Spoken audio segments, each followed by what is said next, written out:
We are back here at the Republican Party of Texas Convention in San Antonio. It's day 2 of the activities here. People are meeting in caucuses. There's going to be general meetings later. But here we've got a group of 3 guys who are part of the contract with Texas. What's the contract with Texas? We're going to talk about that in a moment. But first, we've got State Representative Brian Harrison and then incoming Representatives Wes Verdell and Brent Money here to talk about that.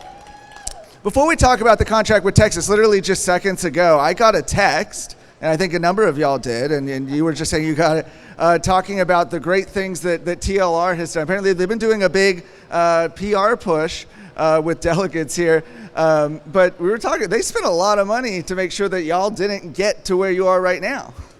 Yeah, they spent, I think, about $850,000 on against me in an open race, so not even supporting an incumbent. And I still don't really know what their end goal that they're trying to achieve is. So it's an interesting expenditure. Yeah, absolutely.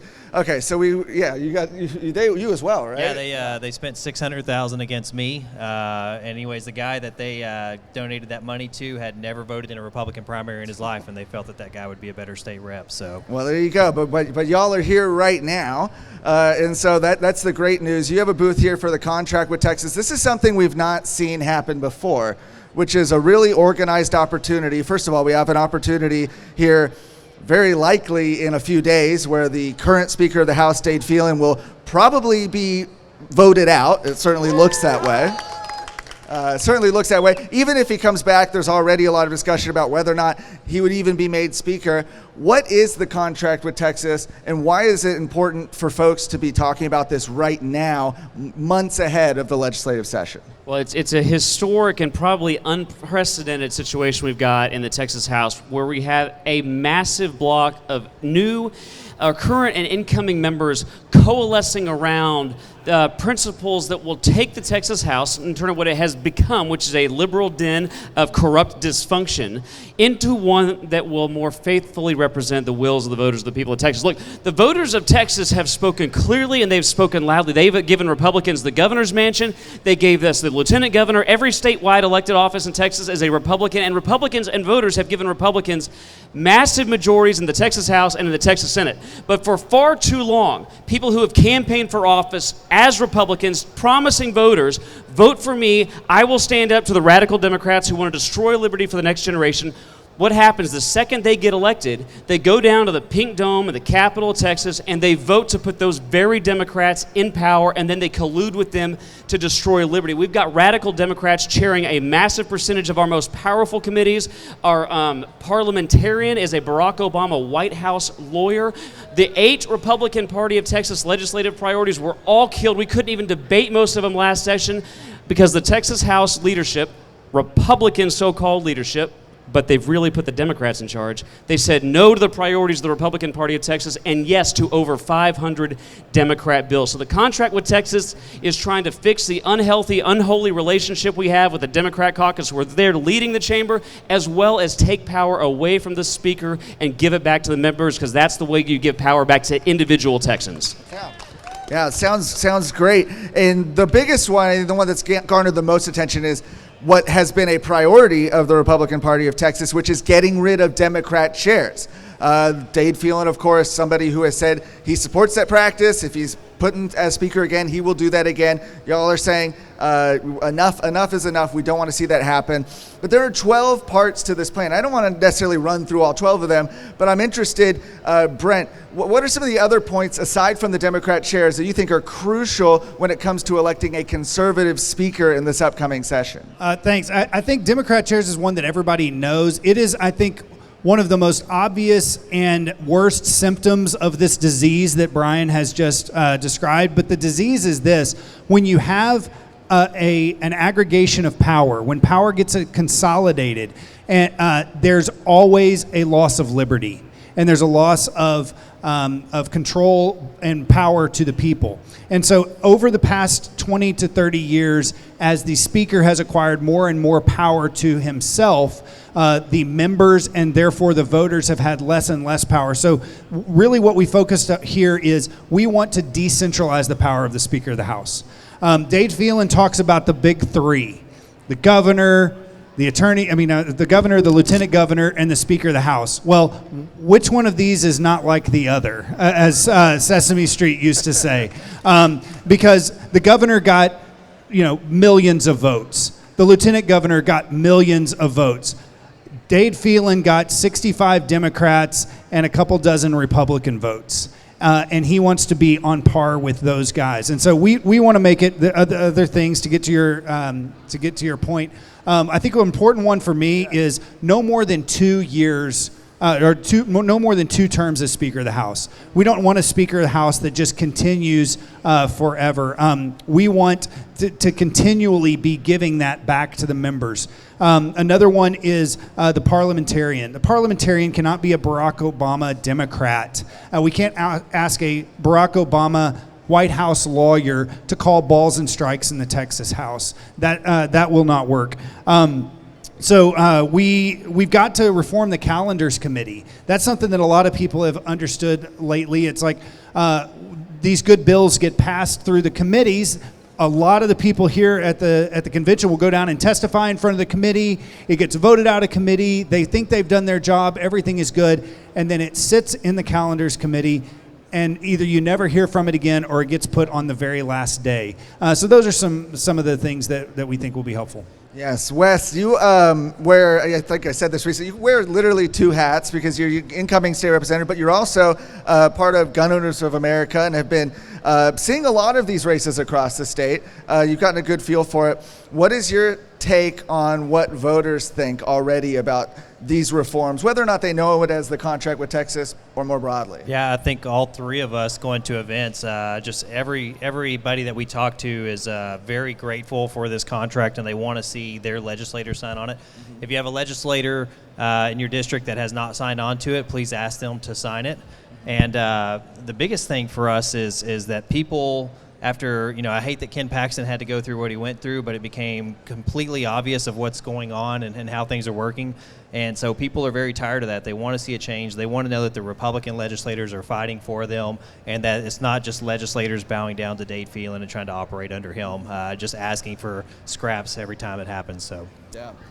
Representative Harrison, I'm going to put you on the spot a little bit.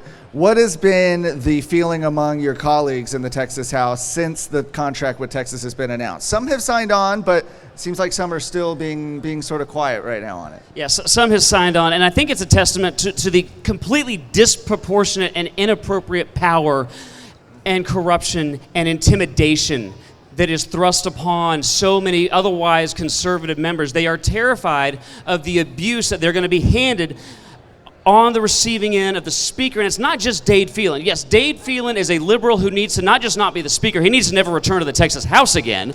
But it's also his liberal lieutenants. Dade Phelan could not have empowered the Democrats alone. And what they do through fear, coercion, punishment, and intimidation basically threaten members. If you do not do what we say, and by that what they mean is help us support the Democrats. If you don't do that, we're going to make life miserable for you, and we're going to help you lose your next election. So listen, I think a lot of my colleagues support what we're trying to do. Several have signed. We have 25 names on this contract. There's not another group right now that's got any kind of numbers like that. But the most important thing that I think people need to understand is that right now the only vote that matters in the Texas House, this goes to your point of decentralizing power. Most Texans don't know this. Most Texans believe they have a state representative. They don't. It sounds shocking to hear. You have a name and you've got a district number, but what they don't know is that member has subjugated their authority, your authority, to act as your proxy to the speaker. So there's only one vote in the Texas House that matters, and that's the speaker. So in this case, it's Dade Phelan. So most people think they've got a state rep. They don't. Dade Phelan is their state rep. It only takes one person's support for a bill to pass, Dade Phelan's. It only takes one person's opposition to something for it to die, and that's the speaker, Dade Phelan. And look no further as evidence than this. If our failed liberal speaker and his failed liberal leadership team were able to get 60 Republican members of the Texas House to impeach our Attorney General, Ken Paxton, with less due process and less evidence than you see in third world kangaroo courts, then our leadership team could have passed every one of the Republican Party of Texas priorities. Absolutely. Actually, and speaking of those priorities, I'll ask you, Wes, since you have the mic. Part of the process here at the convention is coming up with those legislative priorities. We've seen the list. It looks, they're of course, they're really great. So we'd love to see these things pass. What are some of the issues that you're hoping that can make it across this finish line in this next session, especially with conservative leadership? Yeah, well, coming from my background of being a gun rights activist since about 2011, I want to see, and unfortunately, can y'all hear me better like that? Unfortunately, the gun rights you would think would make it on the legislative priorities this here at the convention. That did not make it on the priority. So we're hoping from the floor we can get support to protect the Second Amendment. We think that if everyone will get on board, if we get the Republicans in line, they all agree to this pledge, that there is a good chance that we will get all the legislative priorities passed here. When you're a Republican majority, it should not be hard to pass Republican priorities. It's that simple. There is no reason we should cede power to the Democrats or worry about what the Democrats think. Even the election integrity bill back in 2021, was that 2021? They said that they had to compromise with the Democrats to get that bill passed. Remember, they reduced the voter fraud penalty from a felony to a misdemeanor. We're the Republican majority. We don't need any Democrat vote for that to happen. So if we do what we promised to our voters to do, it's not that hard. We can get all of these passed. So it's not complicated. Yeah, so the third promise in this contract for Texas is that we will ensure that all GOP priority legislation is voted on before any Democrat-authored bills. We're tired of running out of time. There was a time in Texas where probably even the most engaged voters didn't know who the Speaker of the House was. And that's what we need to go back to. I've been for 20 years involved in Texas House politics on some level. I've been to tons of candidate forums and debates, and every single one asks, who are you going to vote for Speaker? Will you vote for this person for Speaker? How do we get rid of this person for Speaker? The Speaker was never supposed to have this kind of power. He was supposed to be a temporary servant of the members of the House to be able to usher through the priorities of the members. Right now, the Speaker has made everyone else in the House subservient to him. And it's the members of the House that have allowed that to happen. It's the members of the House that gave away their power and authority that you have given to them, and they gave it to the Speaker, and then now they do his bidding. We have to end that. I would love for us to have a great Speaker who is going to push all of our conservative priorities, somebody like Brian Harrison who I trust and believe in, but I would rather, for the long-term health of the House, to have someone who is just an administrator who just lets things move. That's what we really need. Wouldn't that be something? Okay, so last question. If people like what they're hearing, if they want to see this happen in the Texas House, what do you encourage grassroots, citizens, voters, what do you encourage them to do to make sure that this happens? Well, a couple thoughts on that real quick. If you are, so here's the deal. I feel like we've been a little bit depressing tonight talking about how corrupt and dysfunctional the Texas House is, and that's all true, and you should be angry about it. But there is hope on the horizon. In March of this year, we had something called a primary election.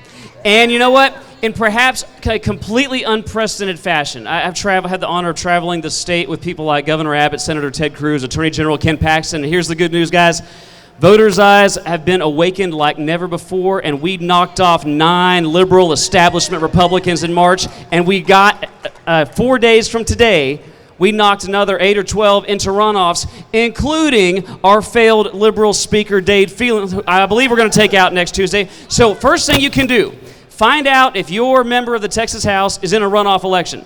And if you are in one of those districts, vote for the challenger, because almost certainly that challenger is more conservative than the incumbent that they're running against. So that's number one. Number two, go to the website contractwithtexas.org. You can read about the contract, send it to your friends, and if you have a Texas state representative who represents you, who's not in a runoff and who has not yet signed this, maybe pick up the phone and ask them, hey, have you signed the contract? If they say no, ask a simple question, why not? And if you get some, verbal diarrhea or something, okay, ask them one more time. Say, what point of the contract do you think your voters disagree with? Ask those questions.